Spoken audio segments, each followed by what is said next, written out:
Assalamualaikum warahmatullahi wabarakatuh.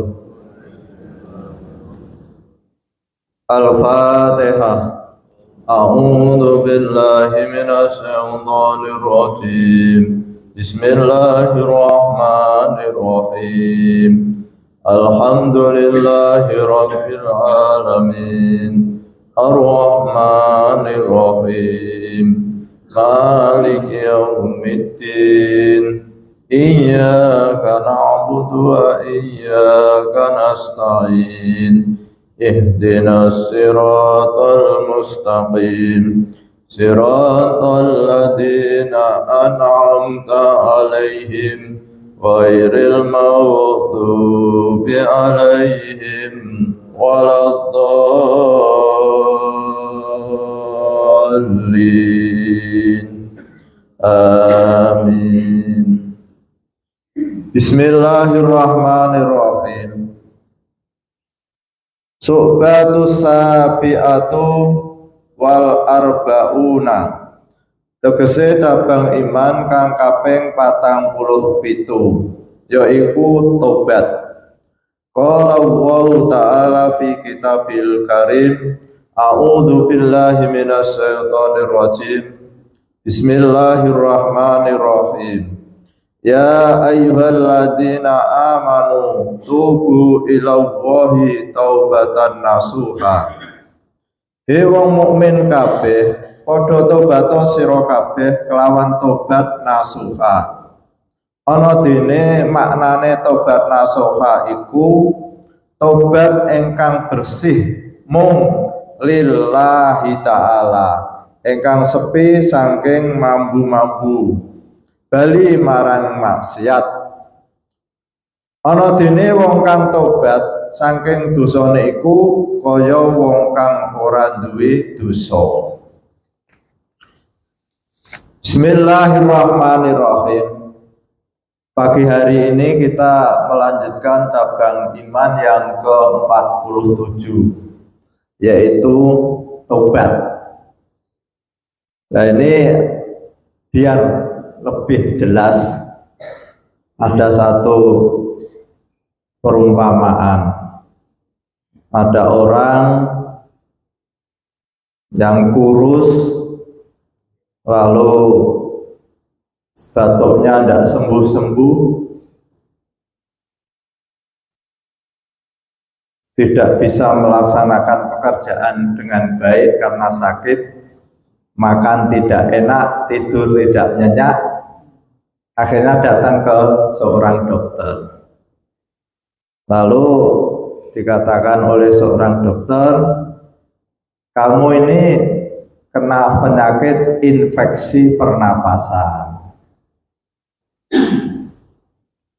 Maka mulai hari ini kamu harus tidak merokok. Dan kamu harus bercita-cita untuk tidak merokok. Dan kamu harus minum obat antibiotik dan minum susu sapi setiap hari, dan setiap habis subuh harus berjalan-jalan untuk menghirup udara segar. Ini yang disampaikan oleh dokter pada orang yang sedang sakit infeksi pernapasan. Jadi apa yang dialami orang itu yang jelas, satu, dia tidak mampu melakukan pekerjaan dengan baik karena sakit. Yang kedua, dia tidak bisa merasakan makan yang enak. Sekalipun makanannya enak, tapi dia tidak bisa menikmati karena sakit. Itu kondisi seseorang yang sedang sakit.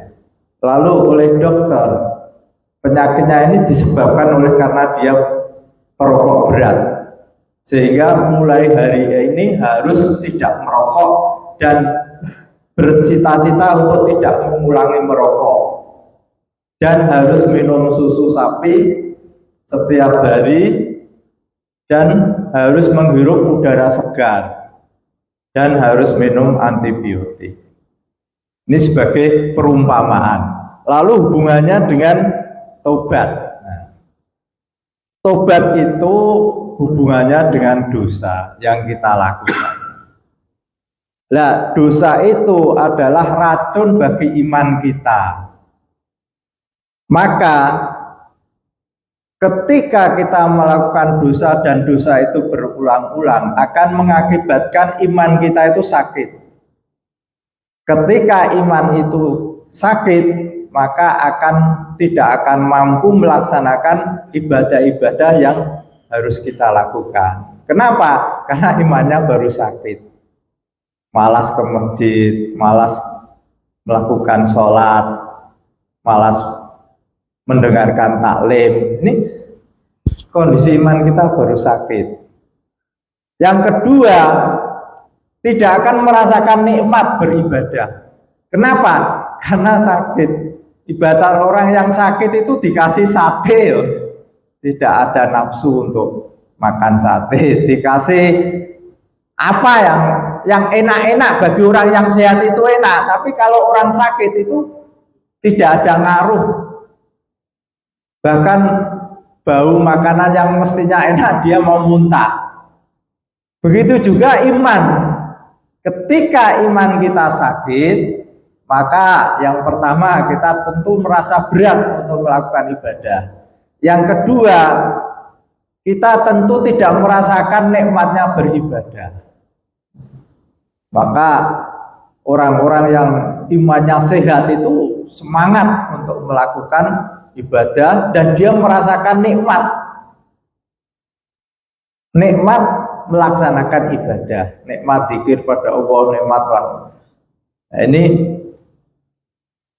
maka tobat itu adalah meninggalkan dosa.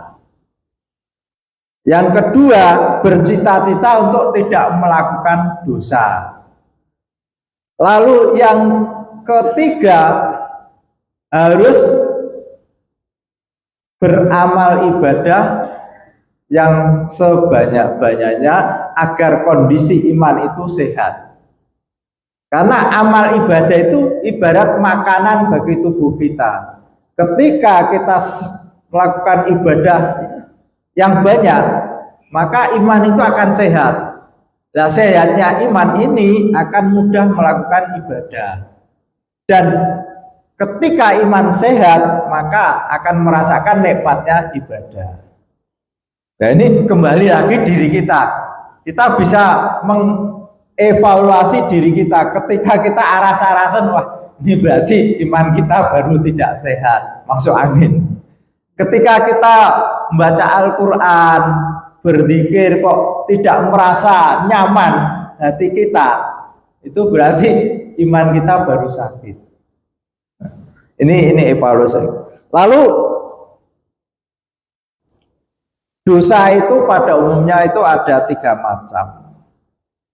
Yang pertama, meninggalkan kewajiban, tidak melaksanakan sholat, tidak melaksanakan puasa Ramadan, tidak mengeluarkan zakat ketika punya harta yang sudah berkewajiban zakat. Ini semuanya adalah dosa-dosa.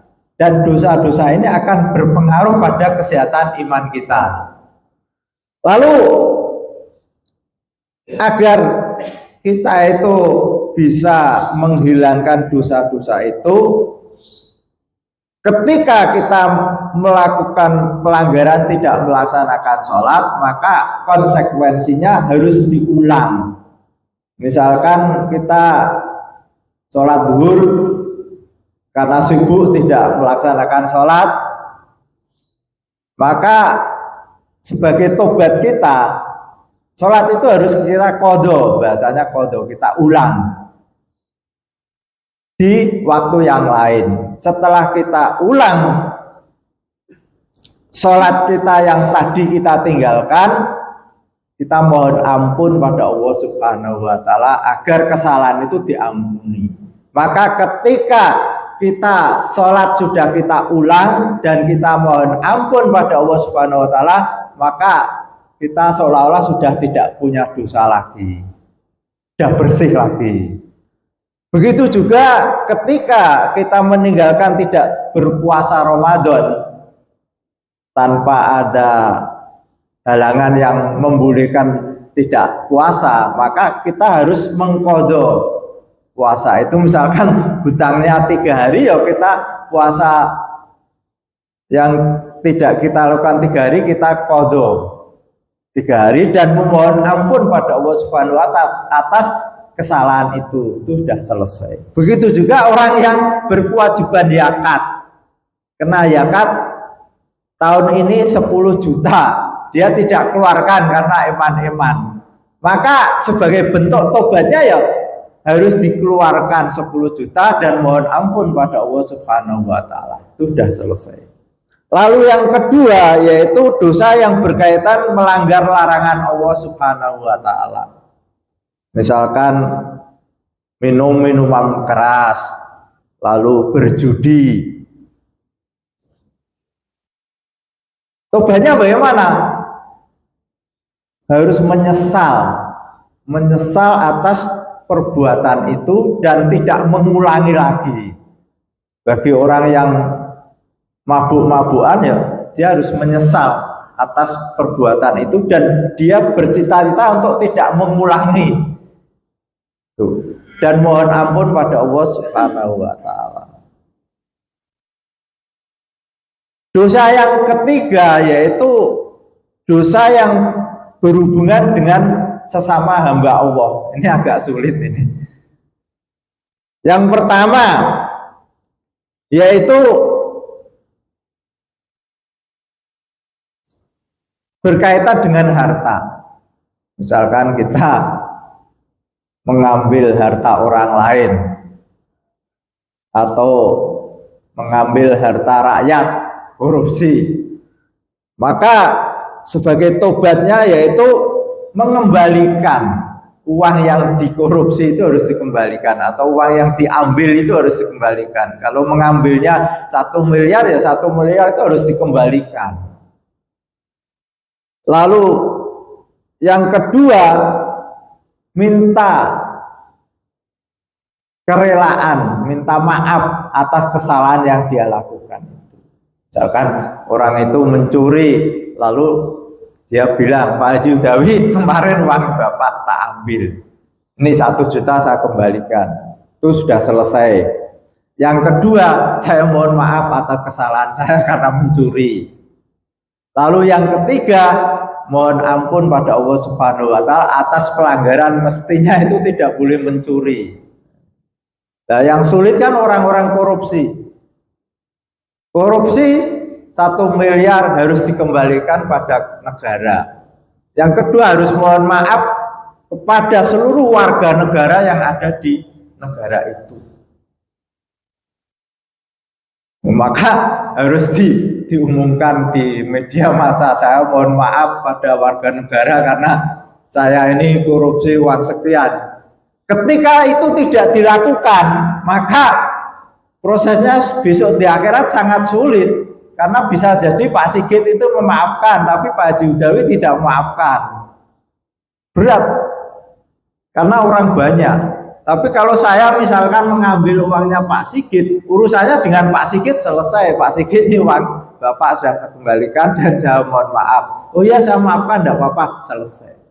Tapi kalau menyangkut warga negara se-Indonesia, ini berat sekali. Maka lewat pengajian ini barangkali ada orang-orang yang korupsi mendengar, mumpung belum akhir hayat, udahlah uang itu kembalikan aja. Ngeboti sumbening akhirat itu akan memberatkan. Kembalikan semuanya untuk negara kita, dan uang itu biar bermanfaat untuk warga negara kita. Ini lewat YouTube ini wajib, barangkali ada yang mendengar. Dan harus tidak malu minta maaf pada seluruh warga negara lewat media massa. Bapak, saya mohon maaf atas kesalahan saya, mohon dimaafkan. Tidak apa-apa, malu di dunia tidak apa-apa, daripada besok di akhirat prosesnya lebih sulit. Lalu yang kedua berkaitan dengan sesama hamba yaitu urusan nyawa. Ada orang yang membunuh, maka dia tobatnya harus datang kepada seorang raja misalkan untuk siap dikisos. Dan kalau ahli waris itu memaafkan, maka dia harus siap mengeluarkan dana untuk dendanya. Nah, ini berkaitan nyawa. Dan setelah itu baru mohon ampun pada Allah Subhanahu wa Ta'ala. Yang ketiga yaitu dosa yang berkaitan dengan kehormatan. Misalkan kita mencaci maki, mengumpat, menfitnah, maka tobatnya adalah kita harus bilang, misalnya saya bilang sama saya mengumpat sama Pak Sigi itu orangnya begini, ternyata punya istri di sana, misalnya. Padahal itu tidak, misalkan. Maka saya harus menemui Pak Sigit. Itu kalau dimungkinkan. Kalau nanti gara-gara saya menfitnah terus bilang Pak Sigit tambah marah, ya kita mohon pada Allah Subhanahu wa Ta'ala agar membolak-balikkan hati Pak Sigit besok di akhirat itu menjadi rela atas kesalahan yang saya lakukan. Ini tobatnya orang yang berkaitan dengan kesalahan kehormatan orang lain. Yang terakhir yaitu dosa terhadap sesama hamba yang berkaitan dengan agama. Misalkan saya mengkafirkan orang, lalu menganggap orang itu sesat, maka